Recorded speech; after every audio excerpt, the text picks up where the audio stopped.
మీరందరూ కూడా ఆయన ఆశీర్వదించమని నేను ఈ రోజు తీసుకున్న నిర్ణయాన్ని కూడా మీరు స్వాగతించమని మరొకసారి అందరినీ కోరుకుంటున్నా.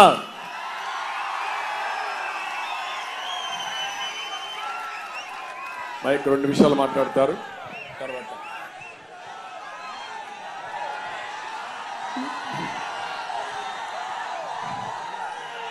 గతంలో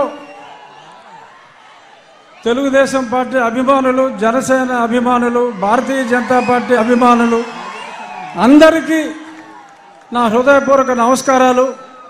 ఈరోజు పెద్దలు నారా చంద్రబాబు నాయుడు గారు గతంలో నా ప్రాణాలకి ముప్పు వాటిల్లినప్పుడు ఆ రోజు రాత్రి ఆయన నిద్రపోకుండా లాయర్స్తో మాట్లాడటమే కాకుండా నా కుటుంబ సభ్యులు అందరినీ, నా భార్యని, నా కుమార్తెను, కొడుకును కూడా తొందరపడొద్దమ్మా, నేను ఉన్నాను అని చెప్పి, ఉన్నాను విన్నాను అని సొల్లు కబుర్లు చెప్పేవాళ్ళు కాదు.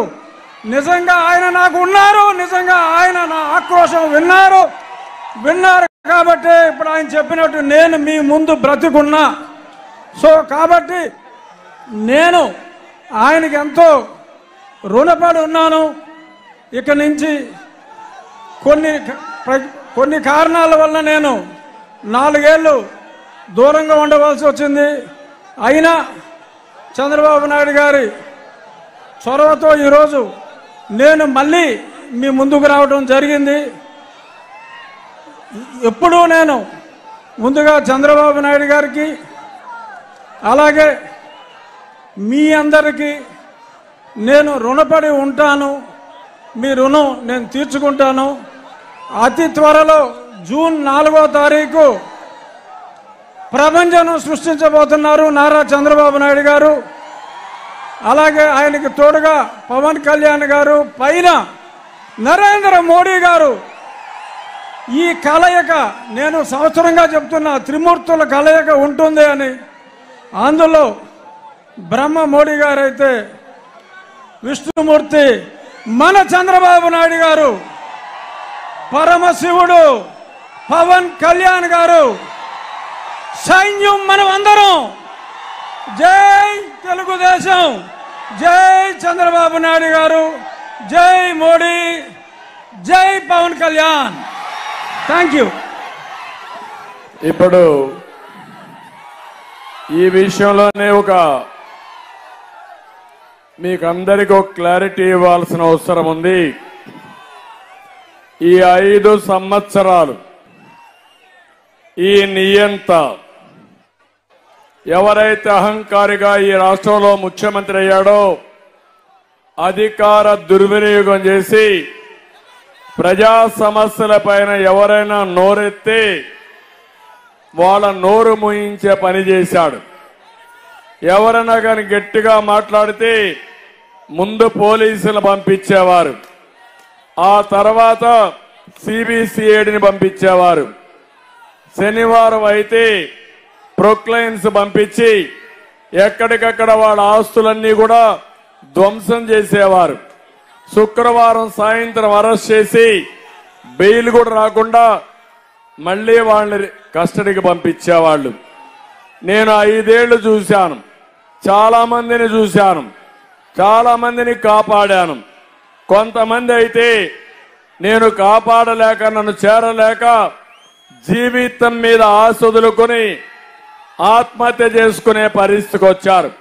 తమ్ముళ్ళు ఒక విషయం చెప్తున్నా మీ అందరికీ.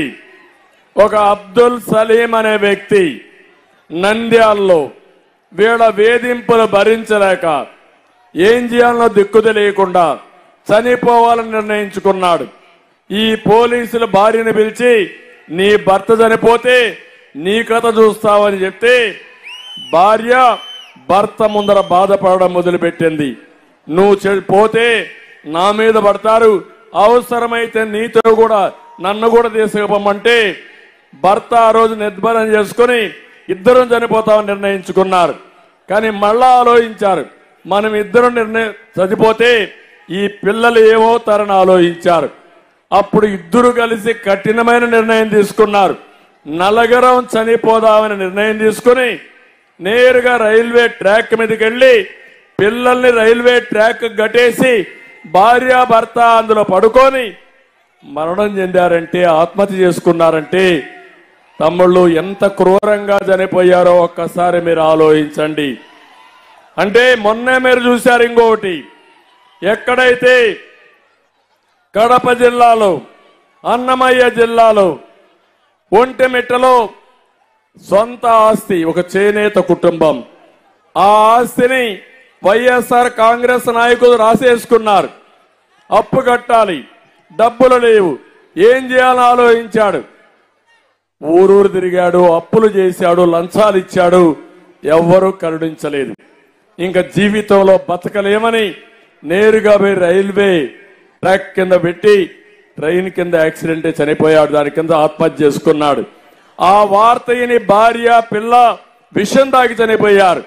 ముగ్గురు కూడా ఒకే కుటుంబంలో 2 నెలలకు మునుపు జరిగిందంటే మీరు ఆలోచించాలి.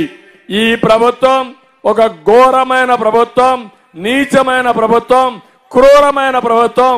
కొన్ని వందల మందిని పొట్టన పెట్టుకున్న ఈ ప్రభుత్వాన్ని వదిలిపెడతారా తమ్ముళ్ళు అని మిమ్మల్ని అడుగుతున్నా. ఎంతమంది జైలుకు పోయాం, ఏమి నేరం చేశామని జైలుకు పోయాం. పేదవాళ్ళ కోసం ధరలు పెరిగితే నోరిప్పడానికి మాకు అధికారం లేదా? మీ ఆస్తులు ఎవరైనా కబ్జా చేస్తే ఇది తప్పని చెప్పడానికి మాకు హక్కు లేదా? రైతుకు గిట్టుబాటు ధర రాకపోతే రోడ్డు మీదకి వస్తే మమ్మల్ని అరెస్ట్ చేస్తారా మీరు? 5 ఏళ్ళు ఇదే తంతు. ఆ తంతులో భాగమే రఘురామకృష్ణరాజు అని చెప్పి నేను మీకు తెలియజేస్తున్నా. కాబట్టి ఈరోజు పాలకొల్లు సాక్షిగా మిమ్మల్ని కోరుతున్నా, ఈ విషయం రాష్ట్రంలో ఉండే 5 కోట్ల మంది ఆలోచించాలి. ఇది నా ఒక్కడి సమస్య కాదు. నన్నేదో జైల్లో పెట్టారని నేను మీ దగ్గర రాలేదు. నా సమస్య కాకుండా ఇది ఒక రాష్ట్ర సమస్య, ప్రజా సమస్య, మీ పిల్లల భవిష్యత్తు, మీ భవిష్యత్తు అని మరొకసారి మీ అందరికీ తెలియజేసుకుంటూ, అందుకే నేను మిగిలిన విషయాలు మాట్లాడతా. రాష్ట్రం ఎంత అంధకారమైంది, అన్నిటికంటే లా అండ్ ఆర్డర్ లేకుండా, ఈ రాష్ట్రంలో ఎవ్వరికీ భద్రత లేకుండా, ఏ ప్రాణానికి కూడా భద్రత లేకుండా, ఏ ఆడబిడ్డ శీలానికి భద్రత లేకుండా, మీ ఆస్తులకు భద్రత లేకుండా పోయిందంటే అది నా ఆవేదన. అందుకే నా పోరాటం.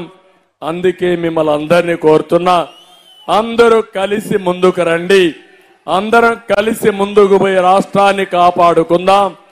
ఆ పోరాటంలో భాగంగానే 3 రాజకీయ పార్టీలు, జాతీయ స్థాయిలో ఉండే బీజేపీ, ఈరోజు రాష్ట్ర హితం కోసం రాజీ లేని పోరాటం చేస్తున్నటువంటి జనసేనాని పవన్ కళ్యాణ్ గారు, తెలుగుదేశం, 3 పార్టీలు జట్టు కట్టాం. ఇది మా స్వార్థం కోసం కాదు, మీకోసం, రాష్ట్రం కోసం, భావితరాల భవిష్యత్తు కోసం. ఇది అర్థం చేసుకుని మమ్మల్ని ఆశీర్వదించమని, ఈ పొత్తును కూడా అర్థం చేసుకుని ప్రతి ఒక్కరు కూడా ముందుకు రావాల్సిందిగా మరొక్కసారి కోరుకుంటూ, చేస్తారని చెప్పి ఆశిస్తూ, మరొక్కసారి రఘురామకృష్ణరాజు గారిని మీ అందరి తరపున మనస్ఫూర్తిగా సాదరంగా తెలుగుదేశం పార్టీలోకి ఆహ్వానిస్తున్నా. వారి సేవలు ఏ విధంగా ఉపయోగించుకోవాలో పార్టీ నిర్ణయిస్తామని మరొక్కసారి మీ అందరికి విజ్ఞప్తి చేస్తూ, తర్వాత కార్యక్రమం మన ఎమ్మెల్యే, మన ఎంపీ మాట్లాడతారు. దానిపైన మనం ముందు పోదాం. మళ్ళా నేను ఈ విషయాలు మాట్లాడతాను. ఎవరైతే ఎంఆర్పీఎస్ కార్యకర్తలకు కూడా నమస్కారాలు.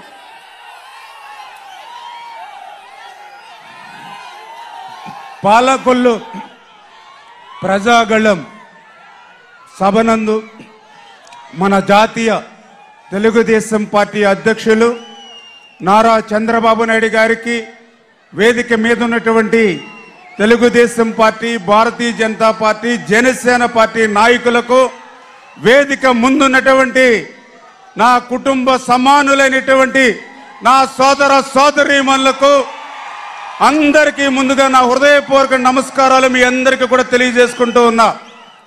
2014లో శాసన సభ్యుడిగా నాకు అవకాశం ఇచ్చి చంద్రబాబు నాయుడు గారు నన్ను గెలిపించి